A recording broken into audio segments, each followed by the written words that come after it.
To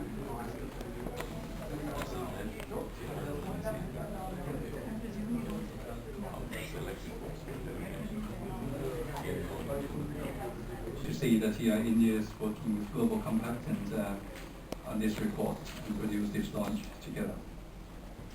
Coming from outside India, it's certainly worth sharing a few words with you about how we see things develop in the countries.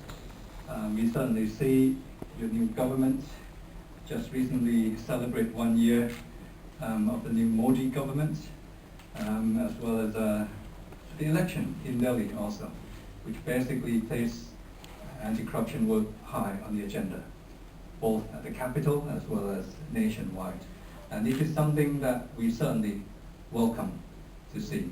And this is basically sends a message that in India, fighting corruption is really now is the time to do it. The environment is right. And when we look at legal framework that enabling anti-corruption work to grow in the country, I think we can observe that in the last 10 years, we can see a bit of a stagnant in the first 5 years, and then a lot more development in the last 5 years. Since India passed the Right to Information Law 2005, we've seen quite limited in terms of progress on legislation. But if you look at the past 5 years, and I'm just taking notes from the Global Compact using the date, whistleblowers protection laws was passed 2011. Amendment of the corruption prevention 2 years afterwards. Money laundering law a year afterwards, that's 2012. Coming to Company Act, also 2013. And all of it is happening in the span of 5 years. This is really fantastic opportunity actually to move on to the next stage, and that is to implement this law and make this law work. Moving a step further into how India is located in the regional and international level. India is doing quite well also in terms of a corporate company report.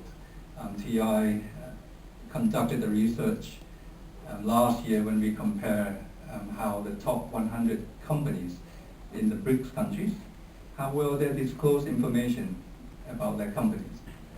And out of the BRICS countries, South Africa, Brazil, Russia,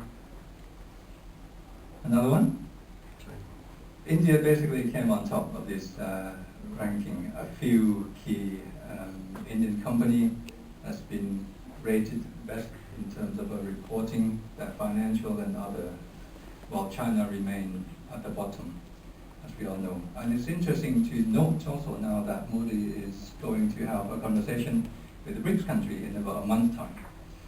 So well done on those points, but certainly there's a long way to go also in terms of changing behavior in the private sector. India was also part of the G20 and taking a role on the B20 agenda. And it's interesting to note that last year, when Australian chaired the G20, a major development was that the G20 governments endorsed the beneficial ownership principle at that time.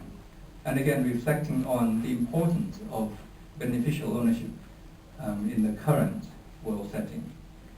TI conducted the research on grand corruption cases, meaning corruption where it's related to human rights violations, as well as affecting public sector, and it's involved huge amount of money. That's kind of a broad definition of our use of grand corruption case. Out of a number of 40 grand corruption cases, we found that these corrupt companies would transfer the money by opening companies, ranging from 20 companies to 400 companies, where they hide their stolen assets. And a lot of these companies, out of these 400 companies, no one knows who actually owns those companies because it's not disclosed in public. And this is how the corrupt practice can transfer money from one country to other. And this is why it is important to have a law that requires that the owner, the real owner of the company, is registered and make it public, so that we can actually track down, or not only grand corruption cases, the medium-sized and the small are following suit also. And that's important. I think India still have a big role to play in terms of furthering and be the next ones, if possible, to pass this law in the country. We certainly welcome Denmark as the last country that actually passed this law recently. And India, actually, if you're going to continue from now 5 years, this should definitely be on the list of the new law to be considered. So that's basically giving a bit of a broader context of where things stand. I basically have very simple 3 messages for you. Very first one is that when we look at the whole business, promoting business integrity, we certainly have to work with the government and civil society. And we can't actually have this as a standalone. The same applies for Integrity Pact.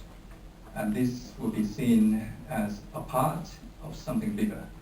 As a standalone, Integrity Pact will not go very far unless it is put and is worked and is made aligned with other components in a broader context.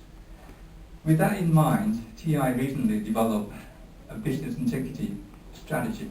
We brought people from 40, 50 countries to Berlin and look at how can we best advance integrity in the private sector. And we come up with 3 levels of interventions that we might be looking at. The very first one is at the national level. Governments will need to make sure that there's corporate regulations is sufficient and smart, not overburden company by creating too many rules and regulations, but it has to be sufficient to hold companies accountable. So that's the role of the government to do in the first place, to create this national environment, make sure that companies behave within that particular context. Second level, we look at industries. Each industry has particular corruption risks, and they're different. And we have to go into this particular industry to look at where the highest risk stands and to be able to come up with solutions to address those risks. If we go the same with industries, we are not going to go deep enough. Oil and industries, that's particular red flag in different areas, we all know. Procurement on other public sectors, how are you going to fight corruption in finance sectors will be quite different. So there's a particular threshold that we need to pay attention to this particular industry. This is where TI will move toward doing more of mapping corruption risks in each industries. And the